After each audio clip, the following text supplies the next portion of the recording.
As a leader, you will make many decisions. You will have choices to make. But how do you guard yourself against bias? How do you ensure fairness and opportunity in how your team is treated? We must be aware of any bias we have, both conscious and subconscious, to ensure all have the opportunity if they do the hard work to improve themselves and to be ready for the next level. Further, we need to check our bias in all problem-solving activities and projects. And how do you avoid letting your experiences steer you in the wrong direction when it should be helping you? Please enjoy the episode. Welcome to the Finance Leader Podcast, where leadership is bigger than the numbers. I am your host, Stephen McLean. This is the podcast for developing leaders in finance and accounting. Please consider following me on Twitter, Facebook, Instagram, and LinkedIn. My usernames and the links are in this episode's show notes. And also, please join the Facebook group I have for this podcast community. Thank you. This is episode number 89, and I will be talking about eliminating bias in our decision-making, and I will highlight the following topics. Number 1, building trust is the cornerstone of leadership. Number 2, root causes of our bias. Number 3, confirmation bias reinforces our own position. And 4, how do we overcome bias?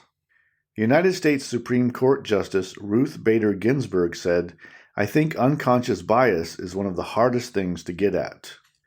This week, we need to have an important conversation around bias. We all have some kind of bias, or how we view situations through filters that we may not even be aware of.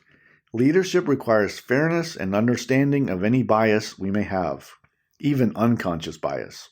Our bias, especially when unchecked, may lead us to decisions that are unfair and wrong and could do harm to others. We have to be aware. We have to pay attention to how we are speaking to people and how we treat them. We all need reflection time on how we interacted with others. Did we do the right thing? Can we do better? Bias is attributing or giving weight to unfounded positions or opinions based on the actions of one or maybe a few individuals. A bias can be built or instilled by our earliest interactions with people and ideas. And it comes from many sources like how we were raised, by our friends, what we watched on TV, what we read, and the basic tenets of our life philosophy. What content are you consuming that may be altering your filter or worldview lens? Bias isn't only contained to how we treat people and how we enforce policies, but also bias creeps into our analysis and decision-making when evaluating our company's strategy, when evaluating capital projects, and incremental revenue opportunities. How does our bias affect our ability to analyze a project? We have to continually guard ourselves against groupthink, which is when the group of people you work with attaches themselves to an idea or a philosophy that is not allowed to be challenged. Even when that philosophy is blatantly wrong, groupthink thrives when you cannot challenge the status quo or challenge a basic belief in the organization. Confirmation bias leads us to seek favorable facts or ideas that support our beliefs and ignores anything that challenges us to think or believe differently. This is a common approach to building an argument, and then we conveniently leave out anything that goes against our thinking.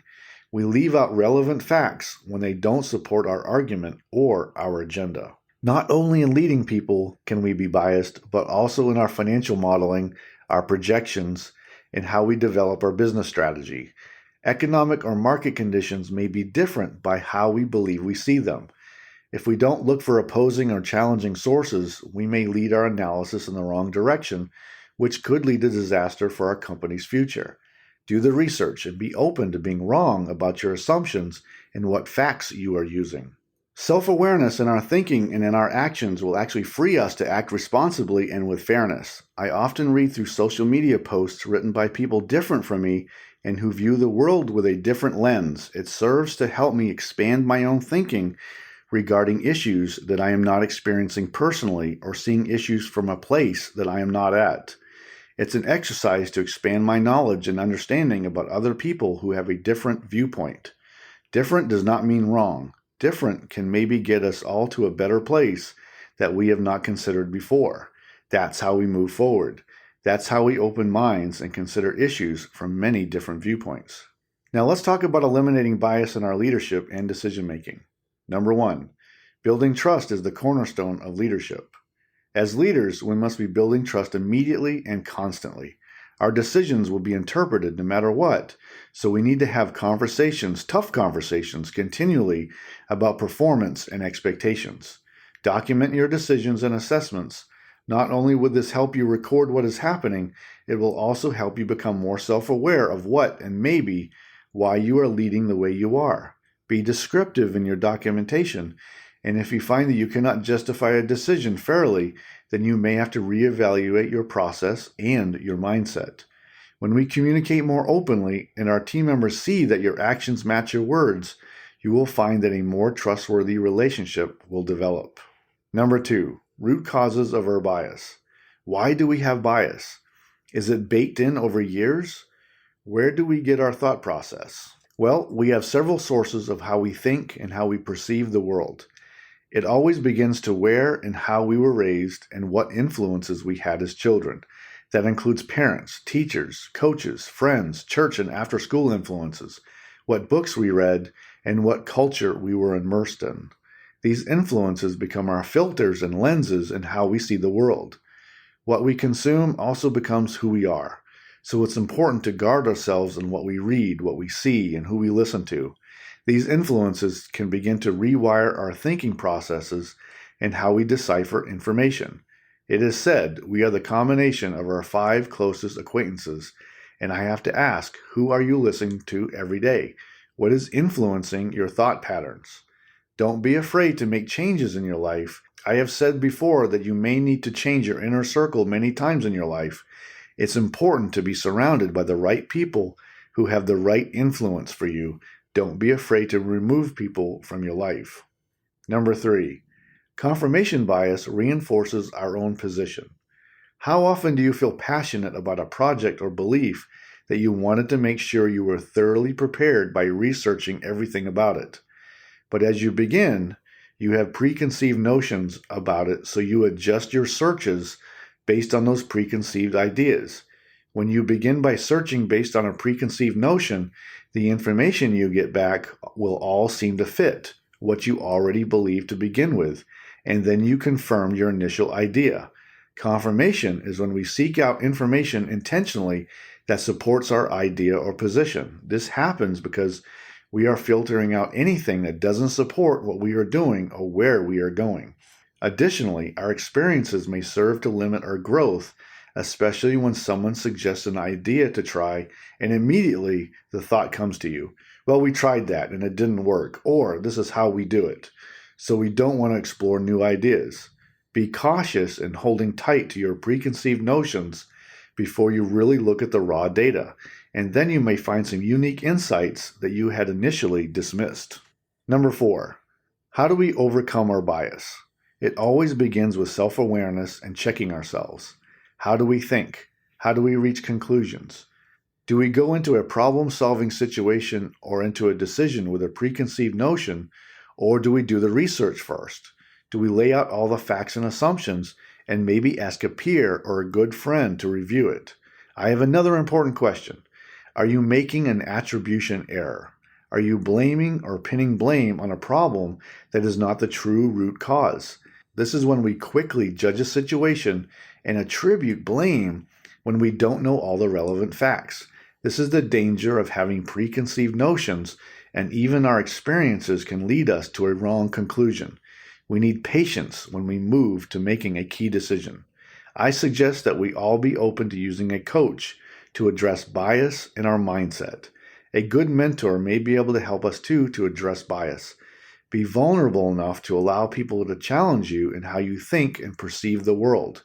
When we are challenged, we may be able to reach new and more accurate conclusions, and thus a better decision. When we get into a conflict with someone, we can easily become defensive and retreat into our own philosophy and beliefs. We seek out information and filter it to build our case without considering other information that may help us resolve the conflict with reason. We begin to reinforce our beliefs by ignoring relevant facts that may counteract what we are being challenged with. Even when we see an opposing fact in our research, How often would we adjust a search to find a statistic or a study or article that serves to refute what maybe we can't ignore? Now, for action today, when facing a decision or if you find yourself in a conflict, how do you address any preconceived notions as part of your process? How do you account for assumptions and assure you have included relevant and real facts into your analysis decision making? Are you looking for only counter-argument data, or are you seeking the truth? Are you open to admitting you are wrong? Once we can admit and accept that we are not always right, then we begin to shape our leadership in a much better direction, and also our overall decision-making will improve.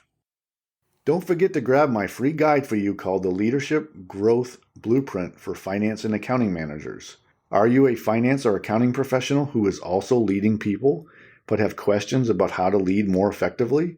I know you are expected to be the technical expert in our field. Learning leadership can set you apart from your peers, which can then lead you to more opportunities. In the free guide, I talk about 3 leadership areas: communication, team development, and empowerment, plus a few recommendations around challenges with the financial systems you are using to complete your work. The link to this free guide is in the post or the bio. You can also go to financeleaderacademy.com to download it. Please use the guide to help you with a few leadership wins today. Thank you. Today I talked about understanding and overcoming our bias, and I highlighted the following points.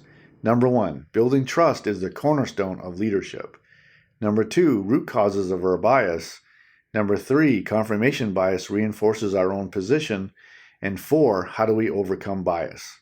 If you carefully watch, you can see confirmation bias all around us. It's on social media, it's in professional journalism, it's in the court system, it's in big business, and how politicians act. If you watch carefully, people will cling to their talking points that are filled with bias and the same old thinking. So, I am asking you to be better in your own analysis and everything you do in your life, for it will open your eyes to others and open your eyes to a better understanding in how we solve problems. Leadership is always about improvement, both across the team and for ourselves. Recognizing our bias is a key skill that can help us as we go throughout our career.